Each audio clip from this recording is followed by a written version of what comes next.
So I have just come off my period this month and oh my gosh, it was wild. That is like the only word I can think to describe it. This period was crazy this month. I was cramping, I was in bed, I was bedbound for 2 days, which is so unlike me. It was so out of the ordinary. I couldn't even wear like trousers around my stomach or around my uterus area because it was just really inflamed and bloated and painful. Anything that touched it just gave me extreme pain. So I did various different things, various protocols to help with this pain, and of course they're all natural, holistic things that you can find in your kitchen. No pharmaceuticals. You guys already know what the drill is around here. So I thought it would be fitting for me to share these natural remedies with you guys because they actually work and they actually soothe your period pains when you're going through a really bad time. In a previous video we have already discussed how a plant-based diet really improves your period health in the long term, and I got some testimonials from you beautiful ladies discussing your personal experiences around a plant-based diet and your female health and all of that good stuff. And if you haven't checked it out, be sure to check it out. It's a really good video. But stress, we haven't spoken about stress, and my gosh, this is such a huge factor in general health and in period health. When you are stressed, it will manifest itself in a painful period, and that is what I experienced this month. My diet is on point, I'm exercising, I'm feeling good, but I am stressed, man, and it came out in the worst period ever, and I did not think that was possible. As a woman, life sends us down some interesting paths at times. Life will send you various curveballs, but as women, we are very adaptable, and we are able to take a lot on our shoulders. It will test your strength and it will test your patience. But if you do notice things happening with your period and you're eating right, do not get scared. Embrace the changes, roll with it, but be sure to listen to your body and give it what it wants. Take time out for yourself, do what's good for you, but don't let this time of a painful period be an excuse for eating rubbish, refined foods. Of course, you're going to be craving certain things. I crave chocolate all the time, but don't go down the route of having like dairy filled or white sugar filled chocolate. There's always a healthy alternative, and I'll leave some of my go-to period recipes down in the description box below. I'll also leave some snacks that you can purchase as well if you don't really feel like getting into the kitchen. But as I said, my period this month was pain. Like, I don't know how else to explain it. It was just pain. Like, I was clutching onto my ovaries.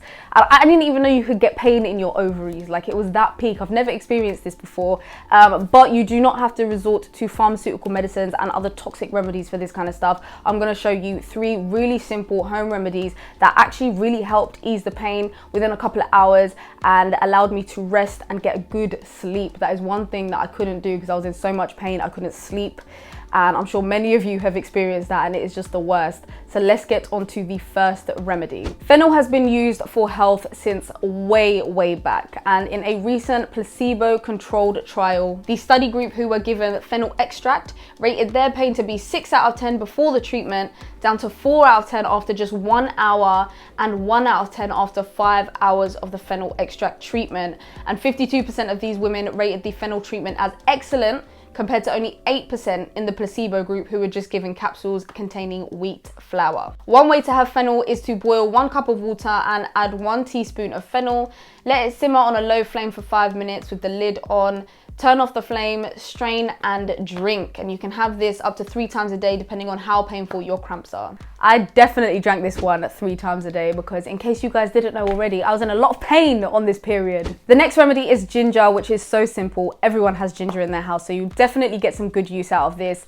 Ginger is known for its treatment in gastro disorders like nausea, vomiting and dyspepsia, aka indigestion, and there is so much research around the effectiveness of ginger and period pains. It's an anti-inflammatory, so it really helps alleviate the pain associated with menstrual cramps.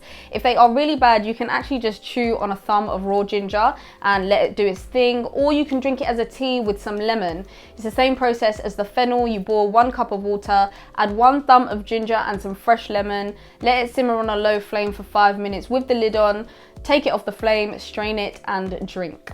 Finally, we have chamomile tea, which is my favorite. I am by no means a tea drinker. I hate extremely hot drinks. I never drink herbal tea, but chamomile is one thing that is always in my kitchen cupboards, loose leaf chamomile. And anytime I'm having some kind of nausea or period pains, that is the first thing I draw for. It really does soothe pain because just like ginger, it's a strong anti-inflammatory and it helps you and your muscles to just relax. Period pain often comes because of really strong uterus contractions and all of that tissue shedding out of your body. So a soothing, muscle relaxing drink like chamomile is just what your body will love. So those are my 3 go-to natural period pain relievers. Please let me know in the comments down below what kind of thing you guys use to get over excruciating period pains. If you are going through a lot of stress and it is manifesting itself as a painful period, just know that it will pass. Listen to your body, give it what it needs, and don't be afraid to reach out to people who are close to you. You don't always have to take on everything on your own. Offload things in a healthy way and do what's best for you. Take time out, feed your body all the good stuff it needs, and just be kind to yourself in this moment. But most importantly, it will pass. The beautiful thing about life is that the bad times never last, but they're often there to make us better people. So embrace it, roll through it, and just know that you're gonna be a better person on the other side. Thank you all so much for watching that video. I hope that they come in handy if you are having a bad period, which unfortunately does happen from time to time. Be sure to check out my last couple of videos. I've been talking about periods and skin a lot recently, so check those out if you're interested. Hit that subscribe button before you leave, and I'll see you guys in the next video. Mwah!